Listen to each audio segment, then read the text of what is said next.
আস্তে আস্তে মুখে মানে খই ফোটা শুরু হয়েছে বিএনপির আগামী দিনের যিনি চেয়ারপারসন হবেন, আগামী দিনে বাংলাদেশের প্রধানমন্ত্রী হবেন জনাব তারেক রহমান। তো খুব বেশি গরম ভাবসায় তিনি কথা বলতে আমি ওরকম দেখে নাই। আস্তে ধীরে শান্তভাবে কথা বলেন, কিন্তু কয়েকটা কথা গতকালকে যেগুলো বলছেন একদম জামাতের এদিক দিয়ে ছেইদা ওই দিক দিয়ে বের হবে। কয়েকটা কঠিন কথা বলছেন, ইভেন তিনি এখানে হাদিসের রেফারেন্সও নিয়ে আসছেন। আচ্ছা, হাদিসের রেফারেন্সটার আগে গেল কয়েকদিন আগে জামাতের আমিরের একটা কথা থেকে আমরা শুরু করতে চাই। শফিক সাহেব তিনি বলছিলেন যে আপনার বাংলাদেশে সেনাবাহিনী এবং জামাত ইসলাম এই দুইটা দলই দেশপ্রেমিক আছে। এই কথাটার বিপরীত অর্থ কি?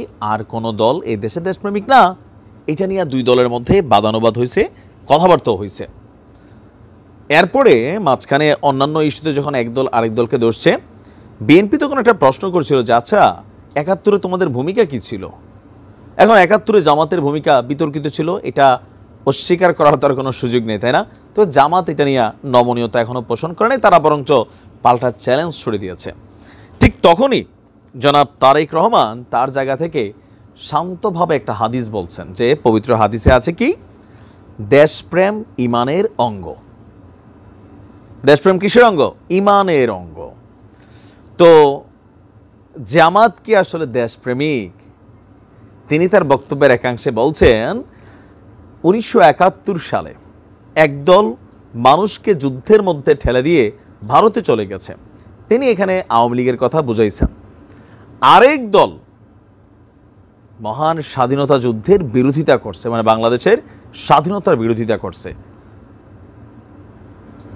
কিন্তু দেশের সব সংকটে মানুষের পাশে ছিল বিএনপি, তাই মানুষ এখনও বিএনপির উপর আস্থা রেখেছে। জনগণ বিশ্বাস করে যে আগামীতে ভালো কিছু করতে হলে বিএনপির নেতৃত্বেই হবে। গতকালকে তিনি তার একটা বক্তব্য দিয়েছেন একটা অনলাইন প্ল্যাটফর্মে। তো এখানে তার এই বক্তব্যটা এমন সময় আসলো যখন শিবিরের একটা সম্ভবত কি বলা হয় যে অনলাইন এবং অফলাইন মিডিয়া প্ল্যাটফর্ম আছে ছাত্র সংবাদ, সেইখানে খুবই সম্প্রতি একটা বক্তব্য আসছে যেটা নিয়ে প্রধান উপদেষ্টার যারা উপদেষ্টা আছেন বা বিভিন্ন ছাত্ররা বৈষম্য বিরোধী আছেন সমন্বয়করা, তারা যেমন সমালোচনা করেছে, ছাত্রদল করেছে, আমরাও তীব্র নিন্দা করেছি। আর সকলেরই নিন্দার পরে ছাত্র সংবাদ এটার জন্য ক্ষমা প্রার্থনা করছে। অনলাইন এবং অফলাইন থেকে তারা এই নিউজটা সরিয়ে নিয়েছে। প্রশ্ন হচ্ছে যে আপনি যখন একটা কিছু বলে ফেললেন অথবা লিখে ফেললেন, তারপর আপনি সেটাকে সরাই নিলেন, মানুষের অন্তর থেকে আপনার কথার আগে সরে যাচ্ছে না যে ১৯৭১ সালে ধর্মযুদ্ধ হয়েছিল, এক ধরনের বক্তব্য দিছিল। আর বাংলাদেশের অনেকেই সেই যুদ্ধের মধ্যে না বুঝা এরকম একটা বক্তব্য ছিল যে যুদ্ধে অবতীর্ণ হয়ে গিয়েছিল। সেটা নিয়ে যখন আন্দোলন চলছে, আলোচনা চলছে, সমালোচনা চলছে, এর মাঝখানে তারেক রহমান তিনি আবার জামাতের জায়গা মতোই কিন্তু তিনি টাচ করছেন যে ৭১ সালে জামাত ইসলাম স্বাধীনতার বিরোধী শক্তি হিসাবে কাজ করেছে। সুতরাং এদেশে প্রকৃত একটা দেশপ্রেমিক দল থাকলে সেইটা হচ্ছে বাংলাদেশ জাতীয়তাবাদী দল। তিনি বলছেন যে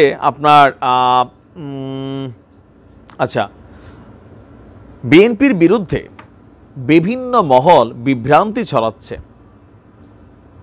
তা কোন মহল? গণমাধ্যমে যে নিউজ আসে বা আমরা যেগুলো বলি এগুলা কিন্তু মিথ্যা না, এগুলো শতভাগ সত্যি, তবে আরও অনেক খবর ছড়ায়। তিনি সেইগুলা কি বলছেন, আর আমরা যেগুলো নিয়ে নিউজ করি এগুলার ব্যাপারে তার নেতাকর্মীদেরকে কিন্তু তিনি সতর্ক করছেন যে জনগণ যদি আস্থা হারাই ফেলে, জনগণের আস্থা যদি অর্জন না করা যায়, তাহলে ৫ই আগস্টের মতন পরিণতি আবারও ঘটবে। কার কপালে? বিএনপির কপালে। এগুলো তিনি কনসার্ন করছেন। কিন্তু এর বাহিরেও তিনি বলছেন বিএনপির বিরুদ্ধে বিভিন্ন মহল বিভ্রান্তি ছড়াচ্ছে, কিন্তু মানুষের আস্থা ধরে রাখার দায়িত্ব তৃণমূলের নেতাকর্মীদের। তো ৩১ দফার বাস্তবায়ন করবেন আর সংস্কারও তিনি করবেন বিএনপি ক্ষমতায় গেলে, এমনকি নির্বাচনটা খুব দ্রুত দেওয়ার জন্য সরকারকে আহ্বান জানিয়েছেন। এই প্রথমবারের মতন সম্ভবত জনাব তারেক রহমান দীর্ঘদিনের মিত্র জামাতের বিরুদ্ধে হাদিস থেকে টেকনিক্যালি তিনি জামাত একাত্তরে যে বাংলাদেশের স্বাধীনতার বিরোধিতা করেছে সেটাকে আলোচনায় তুলে এনেছেন এবং হাদিস অনুযায়ী দেশপ্রেমিক ইস্যুটার একটা জবাব তিনি দিয়েছেন। এখন দেখা যাক জামাত আবার এই বিষয়টাকে কিভাবে ডিল করে। ভালো থাকুন।